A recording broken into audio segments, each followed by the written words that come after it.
Mesdames, Mesdemoiselles et Messieurs, merci de nous rejoindre sur la télévision en Nasr 24. Bienvenue au compte de ces journaux.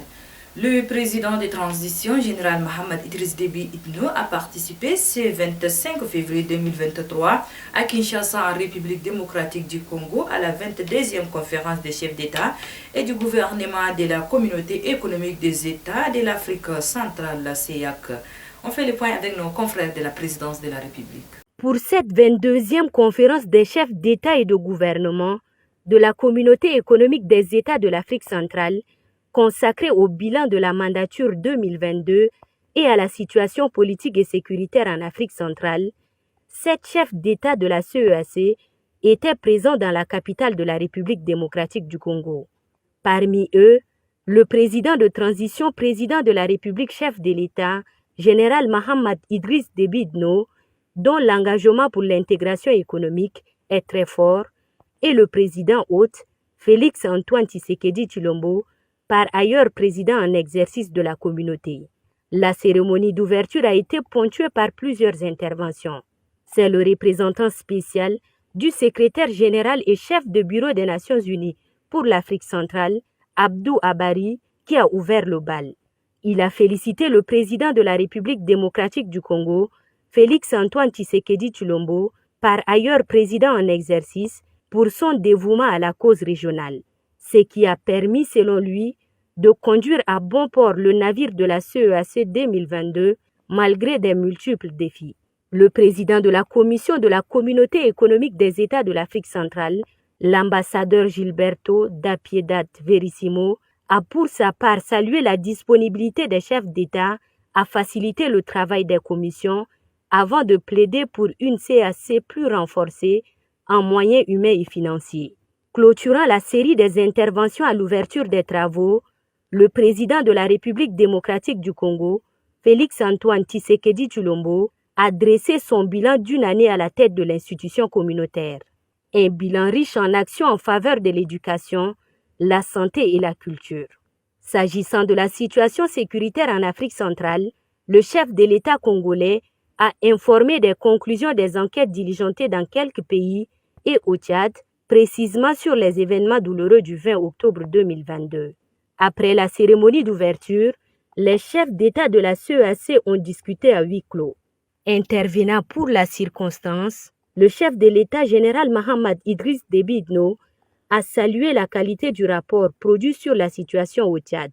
En toute indépendance, a-t-il souligné, la commission a interrogé autant d'entités et groupes, gouvernements, partis politiques, associations de la société civile, forces de défense et de sécurité, victimes, témoins, leaders religieux, chefs coutumiers, chancelleries étrangères, notamment celles de l'Union européenne et des États-Unis. Chemin faisant, le président de transition a relevé pour le déplorer l'attitude de l'Union africaine et de certaines organisations internationales qui ont obstinément refusé de participer à cette mission internationale d'enquête. Il rassure les participants au sommet que le Tchad suivra les pertinentes recommandations de la mission d'enquête internationale.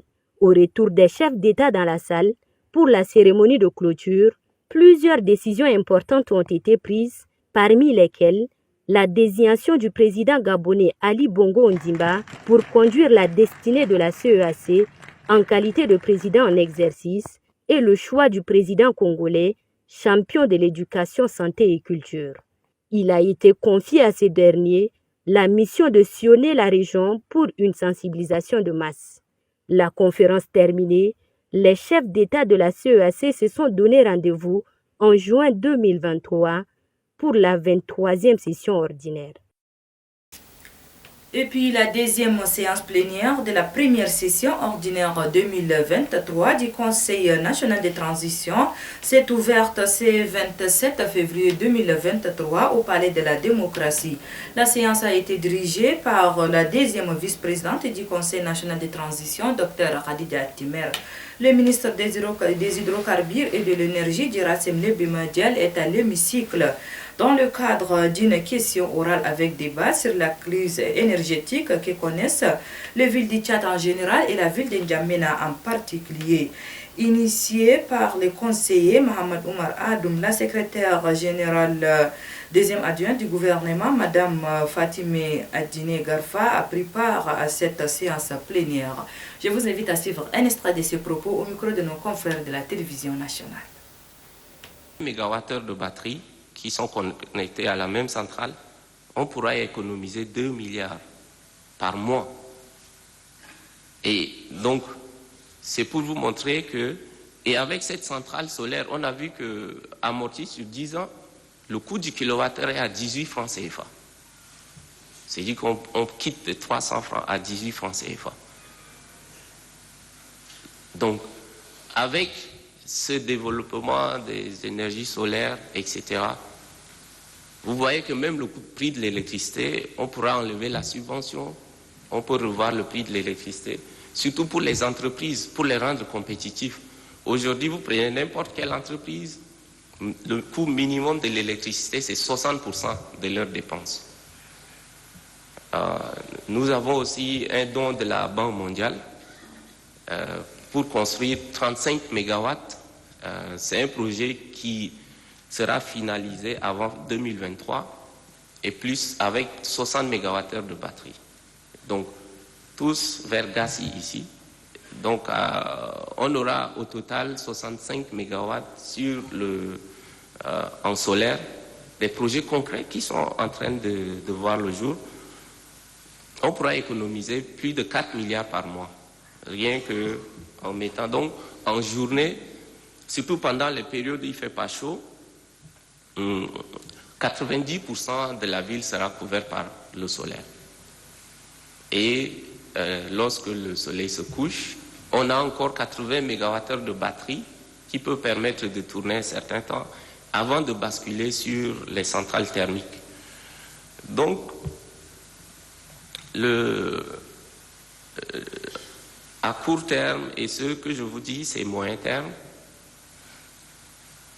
et à long terme, l'idée c'est de passer des centrales, que ce soit à gaz ou des centrales photovoltaïques, vers des centrales solaires thermiques. L'avantage de ces centrales solaires thermiques, c'est qu'elles peuvent nous permettre de fonctionner avec le soleil, mais 24 heures sur 24 heures. Aujourd'hui, les photovoltaïques, on ne peut pas les utiliser la nuit parce que le coût des batteries pour stocker cette énergie de la journée dans la nuit est très très élevé. Donc on ne peut que exploiter les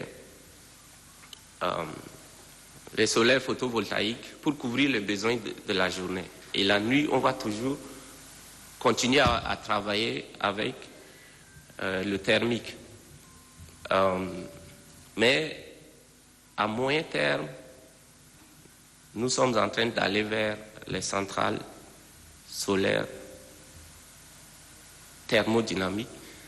Le pionnier en Afrique, c'est le Maroc. Ils ont plus de 1000 mégawatts avec ce type de centrale. Et c'est ce vers quoi nous avons déjà commencé une étude d'une centrale pilote derrière Lyon. Donc l'idée à long terme, c'est de passer de tout ce qui est carburant, quelle que soit la source, c'est-à-dire que ce soit HFO, gasoil ou gaz, vers cette centrale qui peut nous permettre de fonctionner 24 heures sur 24 heures et qui ne consomme aucun carburant. Et donc quand on parle de l'indépendance énergétique, c'est quand on peut se délier de tout ce qui est épuisable. Puis en sport, pour boucler cette édition, l'association dynamique Tigre de l'enseignement pratique de Kung Fu, Wushu et la coopération tchado-chinoise a organisé ce 25 février 2023 une cérémonie de passage de ceinture en Kung Fu au 46 karatéka à l'école de Diguel Centre dans la commune du 8e arrondissement. On fait le point avec Omar Mohamed Ida. C'est avec la démonstration des différentes catégories de karatéka que la cérémonie de passage des ceintures en kung-fu aux 56 lauréats a commencé et a vu la présence du président de la Fédération tchadienne de karaté et discipline assimilée, du président de l'association dynamique Tiger de l'enseignement pratique de kung-fu wushu et coopération tchado-chinoise, ainsi que des maîtres de kung-fu et d'autres invités venus pour la circonstance. Prenant la parole, le président de la Fédération tchadienne de karaté et discipline assimilée, Tiangwei Tiangwululu, demande au ministre en charge de la jeunesse et des sports de trouver une infrastructure spéciale à cette association dynamique Tiger. Participer au passage de grade ici à l'association Kung Fu de Maître Adou.